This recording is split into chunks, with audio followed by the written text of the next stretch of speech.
Your presence underscores the importance of our collective efforts to provide our students with the education they need and deserve. At Hilliard Elementary, we are celebrating truly remarkable progress and achievement. Over the past year, our students have achieved real growth in academic performance. This accomplishment is a testament to the dedication and hard work of my colleagues here at Hilliard.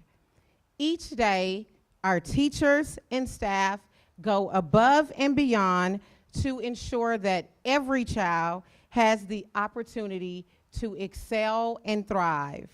Their commitment to excellence is truly inspiring, and it has been an honor to work alongside them.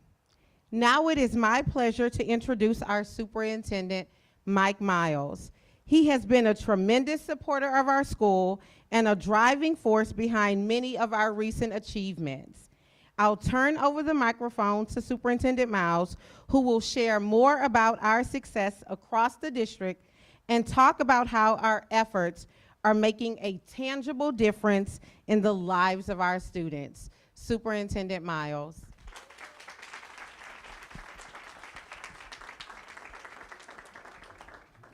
Thank you, and thank you for coming out.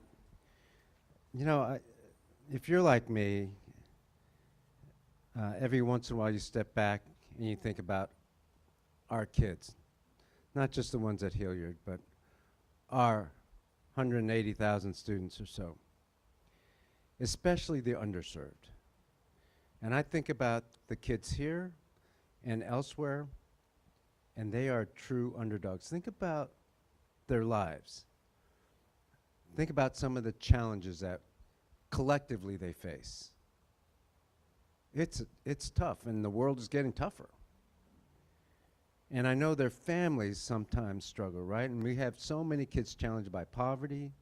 We have so many kids challenged by language barriers and so many other things that are impinging upon them. And so I see kids, and I see them as the true underdogs. And I see them not wanting to hear any of us not give their best effort for them, because they're putting forth their best effort. Kids come to school and they want an education. There's not a kid who comes to school and doesn't want an education. And the same thing goes for our teachers, right? That they also want the best for the kids, and they're trying to do the best job that they can. And so put yourself back a year ago and think about the challenges facing our kids in this district. And I'm looking at several people here. DZ Kofel's in the front row. Janice is here. And these are folks who have fought this battle long before I was here. I'm not saying you're old, okay? But they know, you know, this has never been an easy thing, and the district has not always, especially in the last several years, provided the best education possible for our students. For whatever reason, we don't need to cast aspersion, but we just need to state the fact. And this is difficult work anyway, no matter where you are. So 1 year later, when you get good results, it just warms my heart, because it means that more kids have a fighting chance now at having the best education possible, and also having a more productive life after high school, whether that's college, whether it's a career or trade, whether it's trying to earn money for their own family. They have better prospects. So, you know, let's not take something like star data and accountability just as a bunch of numbers. Let's take it as prospects for our kids. Kids who are underdog, who we will continue to serve well, and our teachers will continue to serve. We know it's just 1 year, and we know we need to string that along so that every kid gets the education they want. We also know that there are some kids we left behind, that we didn't improve. We know that. And so the fact that we come from way behind and we haven't caught up yet, you know, does not decrease the outcomes that our teachers and our kids and our principals and our other leaders did this last year. So let me just go into a few slides, just a few. But keep in mind what I just said about what's behind this, right? What's behind the numbers? And in the numbers and the graphs that I see the faces of kids. And the kids that were greeted me, man, can you see the pride and can you see how the type of kids? Can you read the potential when you talk to them? Can you feel it? That's what all kids deserve, and that's what this school has done and many, many other schools in the district. So you know this already, 121 DNF campuses down to 41.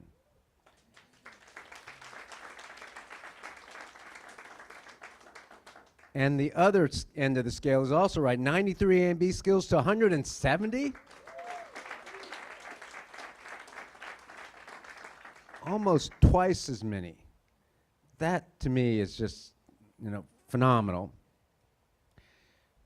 This is a graph of all the A, B, C, D, and F schools. The yellow is last year, and then the blue is this year. So you can see just the phenomenal growth. And then, you know, we have to talk about NES. And NES had 63 DNF schools last year. You see that on the graph, the yellow? How many DNF this year? 14.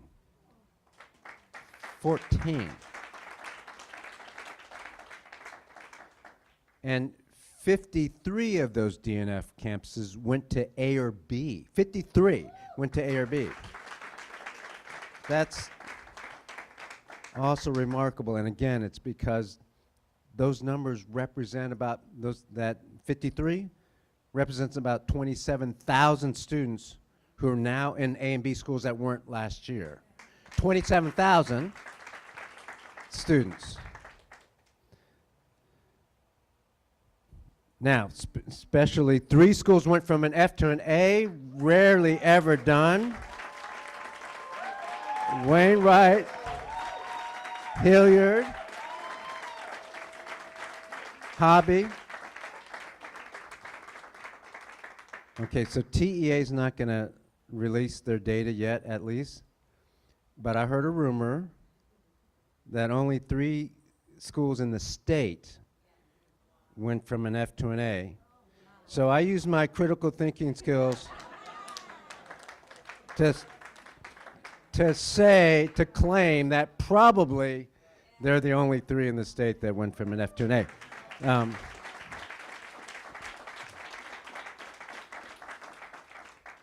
You know, 7 schools went from a D to an A. That's, look.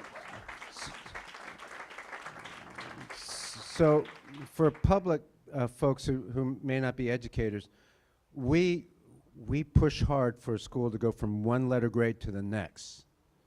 That's a 10-point increase in accountability scores. And that would be good performance for any school to go from 1 letter grade to the next in 1 year. That's the goal, right? I mean, usually. To have schools go 4 up or 3 up, that is usually unheard of. So F to D to an A is incredible. Those are the 7 schools there. We also had 21 schools go from an F to a B. And 26 schools go from a D to a B. And then the only other piece of data, by the way, we're releasing all the schools' scores today, so all the schools will know their letter grade and their number score. But since Wheatley was a point of focus for the district a year ago before the intervention. I thought I'd mention they went from a D to a B.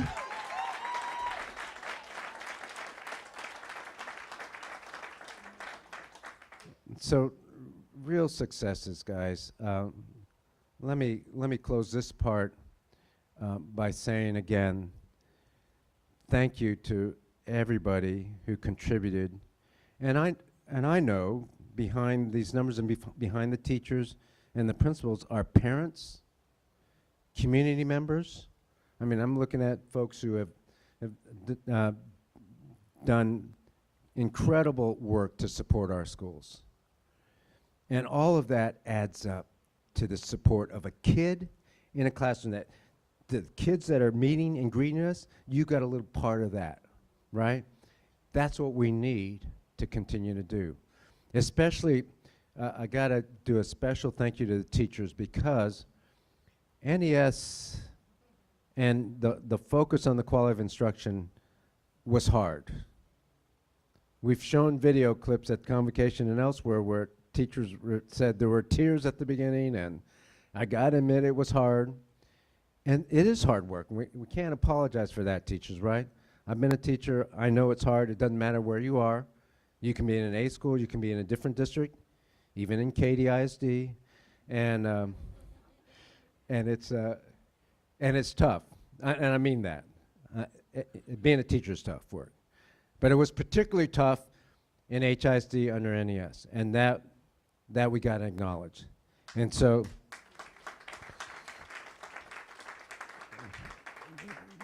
those teachers really stepped up. All right, I'm going to turn it over now to one of the division superintendents, Division Superintendent of the North.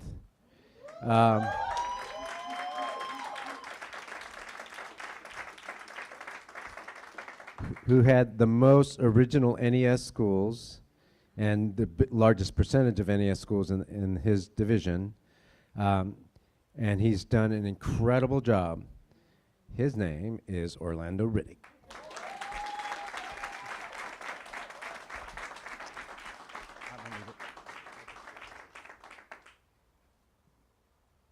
As the superintendent gets us to this slide right here, first want to say thank you to Superintendent Miles and the phone call that he made to me about this journey. It's emotional, the journey that we're on. For many of you, this is your first time stepping foot in this community and this school. And like he referenced, this work is hard. This work is daunting, but it's not impossible. I interviewed every principal sitting in this room right here and spoke to the challenge that they had in front of them, that there were people who have turned their back on your school. There are people who call, in essence, your baby ugly. And if you're okay with that, this is not the place for you. You have to be willing to fight every day, every moment. Be woken up early in the morning, be put to bed very late, to be frustrated and cry and be filled with turmoil and visceral feelings about the work that you do. Because today, a young man and young lady woke up unsure about circumstances, noise in their ear about what's going on in their environment, their community, maybe even their home, and they had to go somewhere. The somewhere is here. When they were greeted at the door with a standard and an expectation that says you will rise, you will deliver, you will be accountable, it will be a caring and loving and safe place for you to learn, great things can happen. This journey started in the North Forest community in 2012. In 2011, a decision was made that the brand that the district carried was academically unacceptable. Not for 1 year, not for 2 years, not for 3 years, for multiple years. It was decided then that Houston ISD would take this district on and annex it as part of its area. That work was done, and schools still carried academically unacceptable, not rated, or a D or an F. We did not change the community. We did not change the kids. We did not change zip codes. We got to work. And principals leaned into what that meant today. You're sitting in a place where kids for multiple years have carried an F. In a district, former district, that carried that same. That kids left here with that as a label. It's unacceptable to know that we have black and brown kids who can thrive, who can do this work every day. And the work they did. Now, it wasn't easy, but it was the work that we had to do. Recognizing these principles here, there are 2 feeder patterns here, specifically North Forest. It's anchored by a high school. And when you think about your district and when you left or where you went to school, you don't often think about the foundation, Hilliard. You think about the anchor, which is the high school. And the high school has to do its job because it leads out into our community. It leads out into the world. I want to thank Marie Adams, who did this work.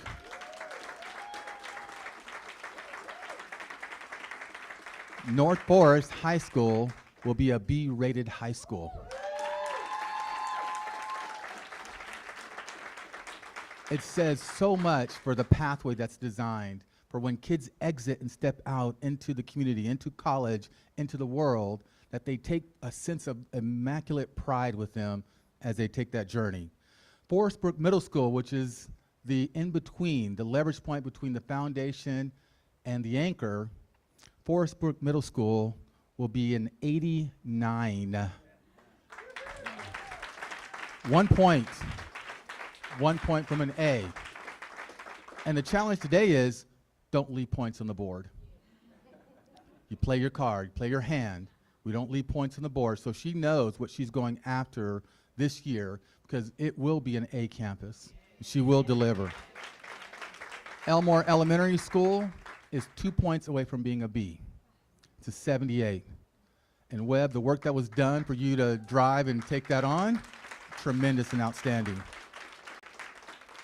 Marshall Elementary School, we had to pour in an entire effort to help lift Marshall Elementary School. We call it a curation plan. Marshall Elementary School will be a B-rated campus, going from an F to a B. And Shadydale Elementary have a first-year principal who leaned into that work, who understood the dynamics of what it meant to meet community in school and bring them together, to absorb the noise from the community and dissipate it as it walks through the door, to lift what this work means every day. And Shadydale will go from an F to a B.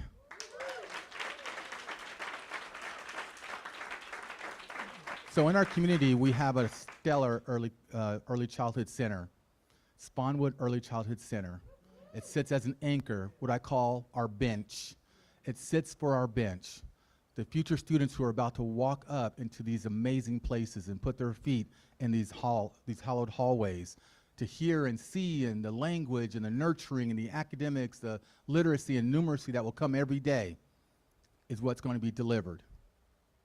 So I tell parents, you can go to private school, you can go to a charter school, you can even homeschool if you have that as an option. But I will tell you this, you will have your public school as a conversation that sits at the table when you are deliberating about where your kids can go to school, because they will be able to come to North Forest and its community and deliver. For our Cashmere Feeder, we have the Cashmere Feeder principals here. Would you all please stand?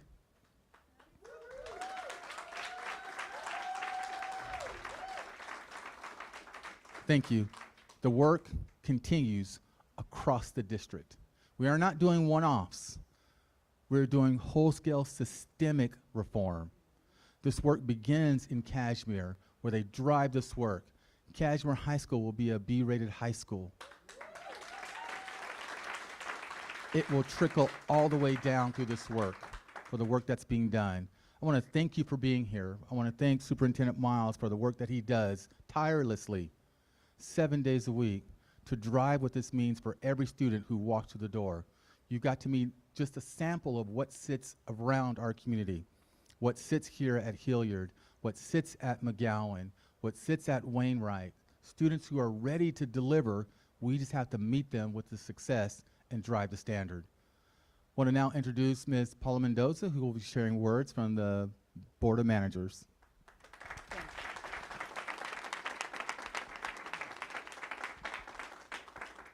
My heart is beating so fast, I think it's about to jump out of my body. This is amazing. Another one of our board members. This is such amazing work.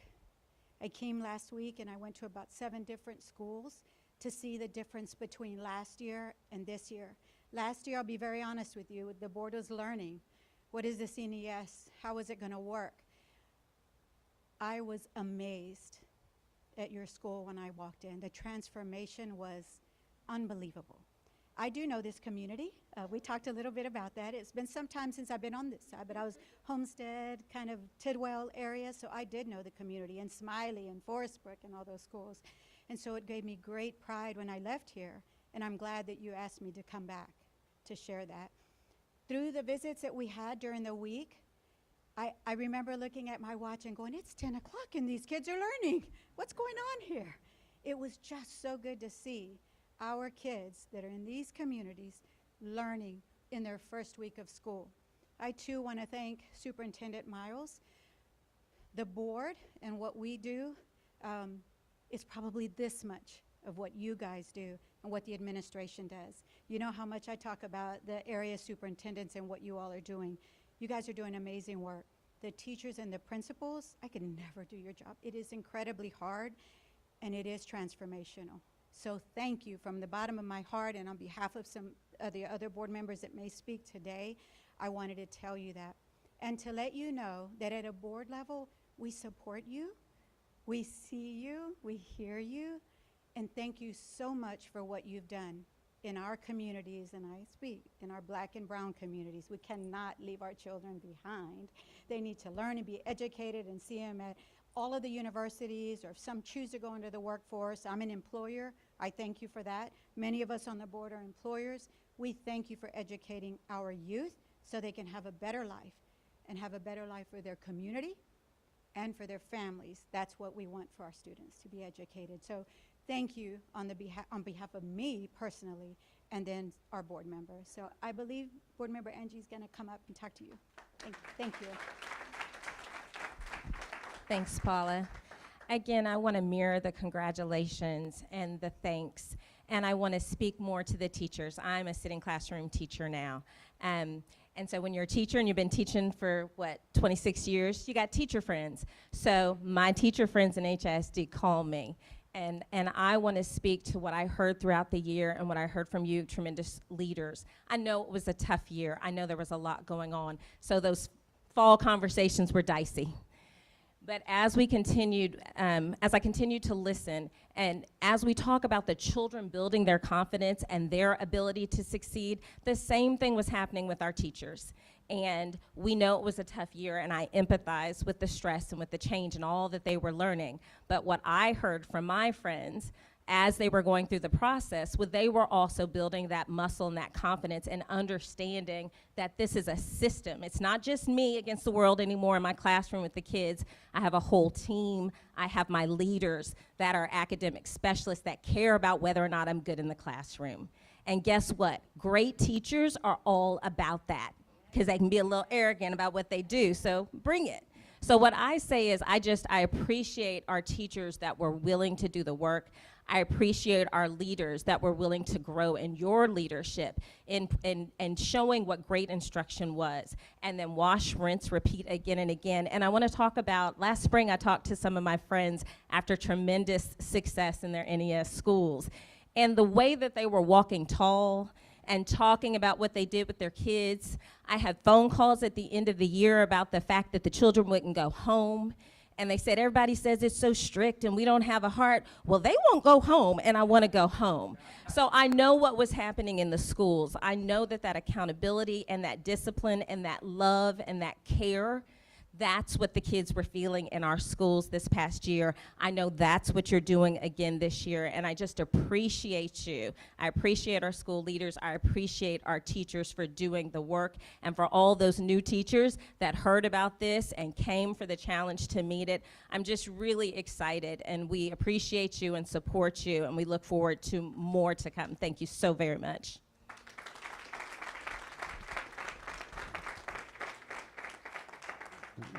Board Member Angie Flowers, Paula Mendoza, and Board Member Rick Campo. Rick, do you want to say anything? You're good? Okay. We won't continue with any speeches anymore. That's good news for most of you that want to get back to work. But please hang around and enjoy the refreshments, mingle. I think I'm supposed to take a few questions from the press. So do you want to shift gears and let the press come forward, or? Maybe we just pop over on the side or something and do Yeah, so I'll just, can I just go back there? Yeah. I'll just go back to where the cameras are. All right.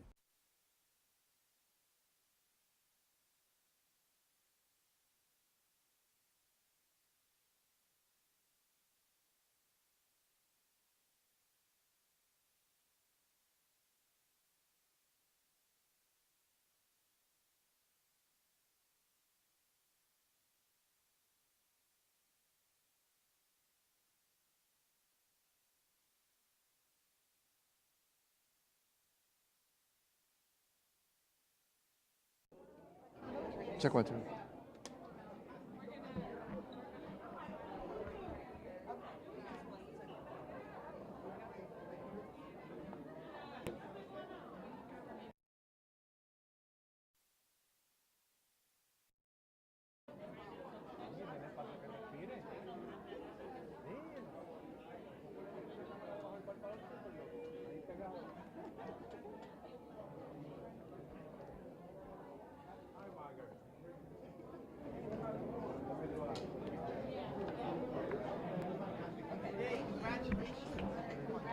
Check 1, check 2, check 3.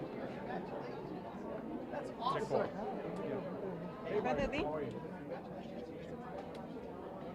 Congratulations. Guys, we're going to stick to mostly accountability, okay, and the scores. So, Mic check, 1, 2, 3. are you guys ready? Let me know if you have a question before asking. Yeah. To do it in an orderly fashion. Let's start with Margaret. Along with the wonderful results, there were some that weren't so wonderful, where some schools actually dropped or never got out of Fs. More discouraging was the ones that dropped. Why did that happen? And were there any of those NES schools? So, look, you have this much movement. In any given year, there's going to be a little movement up and down. And that happens in every district, especially a district this size.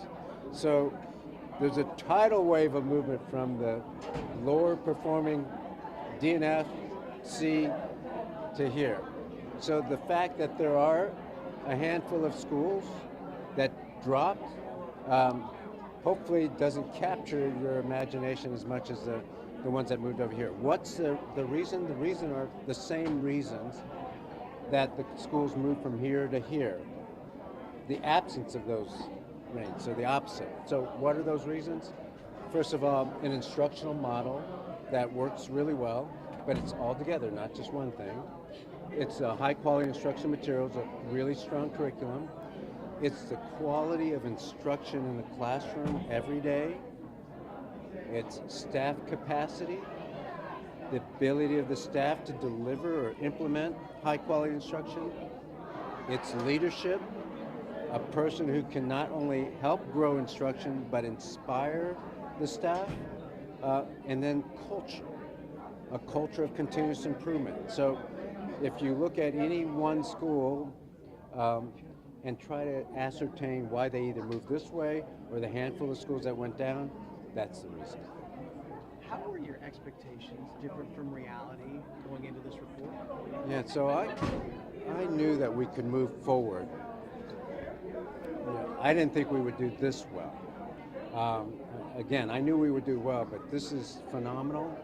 And what that tells me is that you have overwhelming majority of the teachers and principals embrace the change. And the students, students are great no matter what you do. They will always rise to the level of expectation. So I knew that if we did that, they would rise to the level of expectation. How much of this is a testament to the challenges that you faced last year, a lot of criticism that was being directed your way to say, look guys, we are on the path here that I feel very comfortable with and we're moving. Look, I've said before, grace to everybody. I mean, there's a lot of change. So the criticism is understood, it's founded. There were things I would do differently too, so it all makes sense. But I think in the end of the day, our principals, our board, my administrative team, we knew we had to stay the course and that we were doing good things for kids, and that, and in the end, that's what wins the day. Any other questions? Yeah, from the beginning of this state takeover, you've had people that have been for the takeover, and then you've had people that have been against, and they've been lacking trust in your leadership. What do you say to those that even after seeing this report are still skeptical of seeing that big of a jump for some of these schools? I mean, a certain healthy skepticism is always welcome, right? I mean, this has never been done before. We're doing whole-scale systemic reform, never been done before. That's why we're getting the jumps. We know exactly why. But out there, it hasn't been done before. And when all the other districts, most of them rather, go down in achievement and accountability ratings, I think skepticism is worthwhile. So understandable, but I think if they go into the schools, like Hilliard, come here, go to the school, look at what's going on, observe the classroom, talk to the kids, look at their NWA scores, look at all of that together, and then we won't have as many skeptics. With regards to Marshall Middle School, Mr. Miles, We don't take full accountability. We did a media we're hoping to person. get his comments. I got the video. Can I share it for you? Yeah, go ahead. Do you have an update with regards to Marshall Middle School, the situation that you Yeah, faced last and like I said, we're not going to talk about that right now. We're going to talk about accountability. week? Is there any kind of update you can provide the Estonians on that? Yeah, go ahead. Hi. I'm more focused on kind of the neighborhood level, trying to look more at specific schools in my coverage area. And I was wondering, will you consider this year releasing also the component scores for things like closing the gaps, academic growth, things like that, to see Yes. more specifically what made a specific school the winner? Yes, we will. So there's a school level data, right, the overall score. And as you just noted, there are 4 components that we can release. Yeah, 4. So we will release those as well. So every school has a different makeup.